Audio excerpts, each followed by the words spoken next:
বিসমিল্লাহির রহমানির রহিম নাহমাদুহু ওয়া নুসাল্লি আলা রাসূলিল কারীম। আমি আপনাদের সাথে সালাম বিনিময় করছি। আসসালামু আলাইকুম ওয়া রাহমাতুল্লাহি ওয়া বারাকাতুহু। আমার ক্যারিবিয়ান দ্বীপ ত্রিনিদাদের ঘর থেকে বলছি।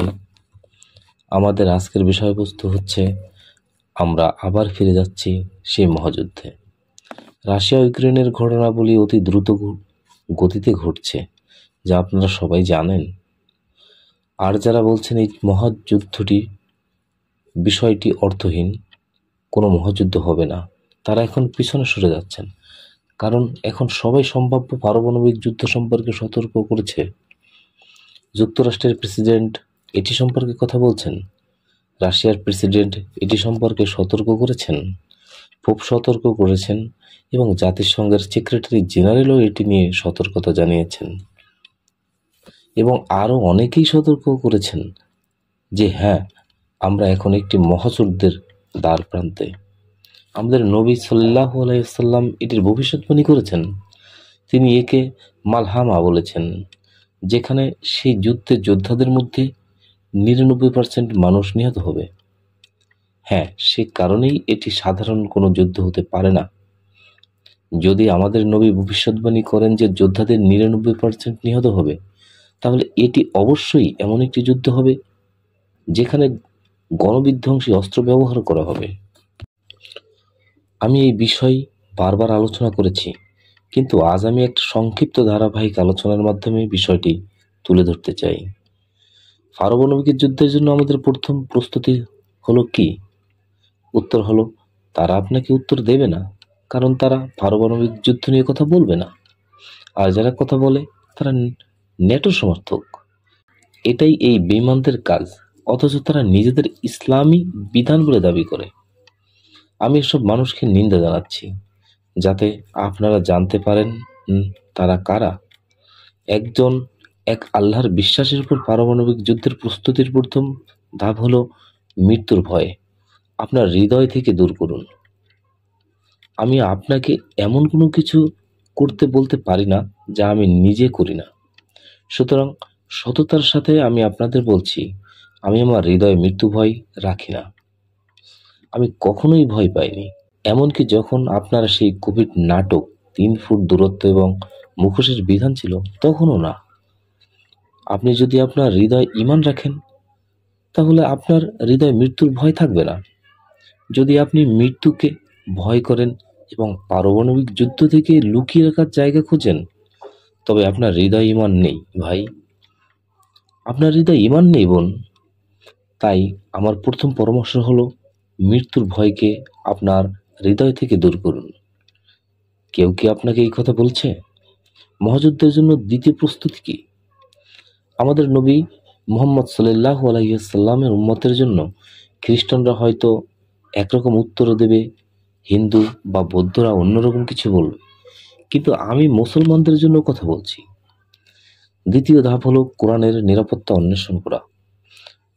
পশ্চিমা পৃথিবী এটি পুরোপুরি নাস্তিকদের জগৎ, এটি একেবারে নাস্তিকতা দিয়ে ভরা। তারা পরকালে বিশ্বাস করে না। আল্লাহ বলেছেন, যদি তুমি কোরআন তিলাওয়াত করো, তাহলে আমি তোমাকে রক্ষা করব। তোমার আর তাদের মধ্যে তাহলে আমি তোমাকে রক্ষা করব, তোমার আর তাদের মধ্যে যারা পরকালে বিশ্বাস করে না। আমরা এমন একটি পর্দা বা হিজাব সৃষ্টি করব যা তোমাকে ঢেকে রাখবে। তোমার কি আর কিছু চাই? তাহলে কবে তুমি কোরআন তিলাওয়াত শুরু করবে? কত বছর হয়ে গেল আমি তোমাকে কোরআন তিলাওয়াত করতে বলছি? মাশাআল্লাহ, আমি পৃথিবীর বিভিন্ন জায়গা থেকে প্রচুর ইমেইল পাই। শায়েক, আমি আপনার শেখানো পদ্ধতিতে কোরআন অনুসারে তিলাওয়াত করি। শায়েক, আমি আপনার শেখানো পদ্ধতিতে কোরআন তিলাওয়াত করছি। আমি সঠিক পদ্ধতিতে প্রতি মাসে পুরো কোরআন শেষ করি। শায়েক, এটা আমার জীবন বদলে দিয়েছে। আমি নিয়মিত এমন ইমেইল পাই। তাহলে তুমি কখন জাগবে?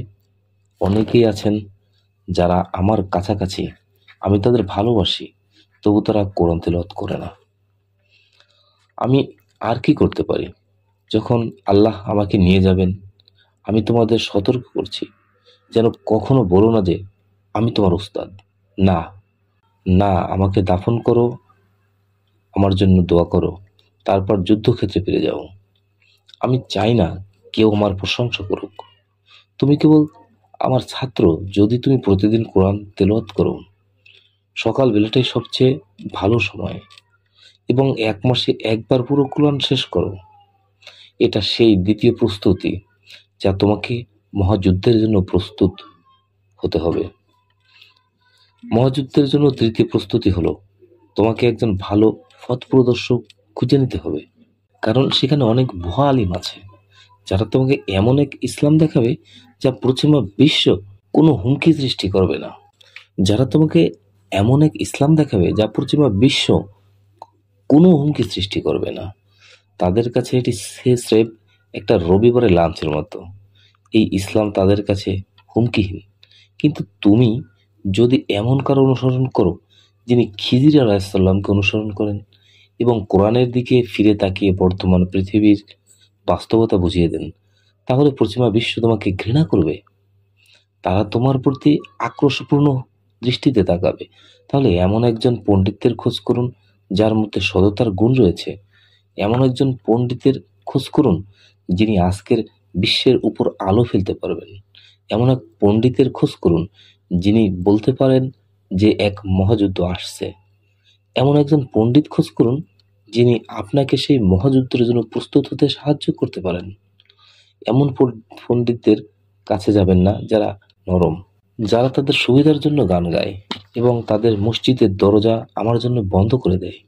মহাযুদ্ধের প্রস্তুতির চতুর্থ ধাপ হলো আপনাকে কম্বলের মজুত করতে হবে, গরম কাপড় সংগ্রহ করতে হবে, টেকসই খাবার যেমন ক্যানের খাবার, পানি এবং জ্বালানি কাঠও মজুত করতে হবে। আমি নিজে আগুন জ্বালানোর জন্য কাঠ সংরক্ষণ করছি। আগুন জ্বালানোর জন্য লাইটারও সংগ্রহ করে রাখুন। আমি এই বিষয়ে অনেক কথা বলেছি, এবং আপনি গ্রামের দূরবর্তী এলাকায় শহরের চেয়ে বেশি নিরাপদ থাকতে পারেন। কারণ সেখানে বিদ্যুৎ থাকবে না, পানি থাকবে না, খাবার সরবরাহ থাকবে না।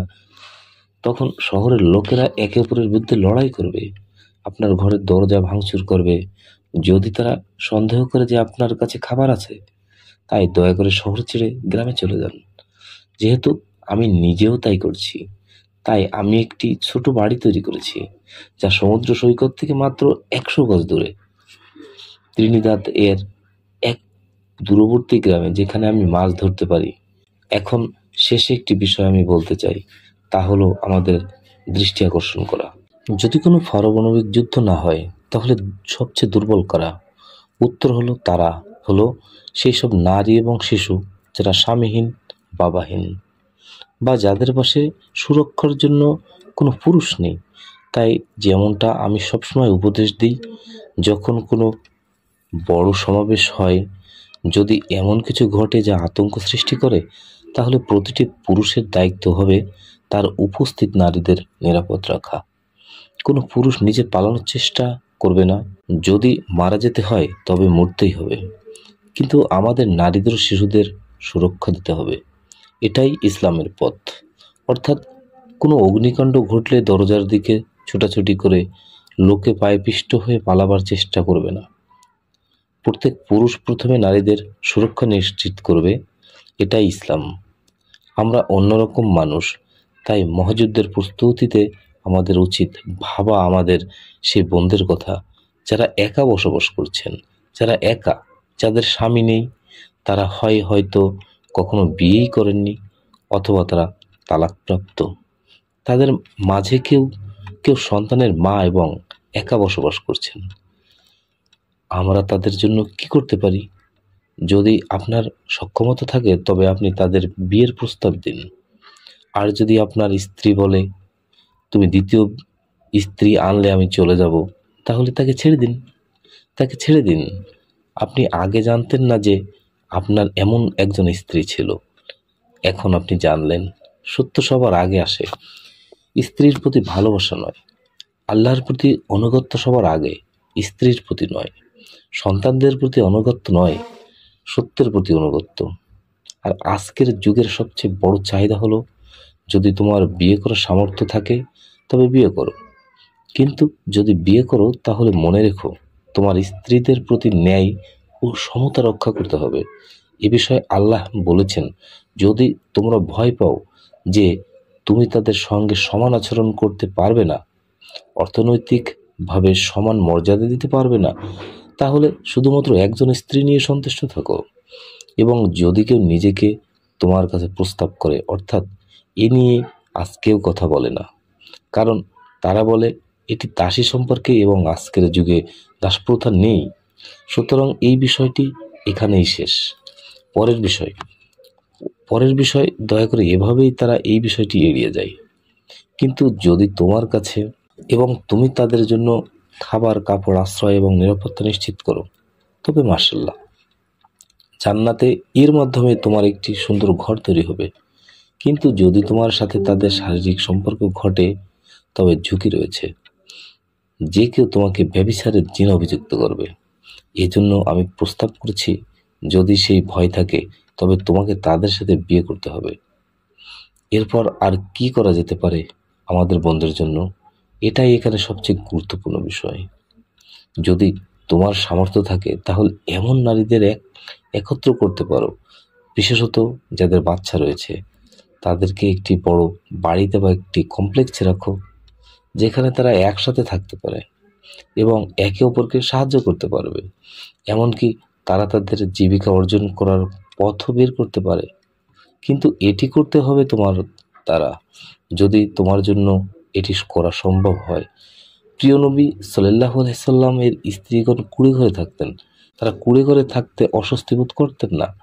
তাই যদি তুমি এমন করতে পারো এবং কয়েকজন নারীকে একত্র করো যারা তোমার স্ত্রী নয়, কিন্তু তুমি তাদের একত্রিত করছো এবং নিশ্চিত করছো যে তারা একা থাকার পরিবর্তে একসাথে নিরাপত্তার সাথে বসবাস করতে পারছে, তাদের ঘুমানোর জন্য জায়গা নিশ্চিত করছো, তাদের খাওয়ার জন্য খাবার সরবরাহ করছো, এবং সবচেয়ে বড় কথা, তারা নিরাপদ।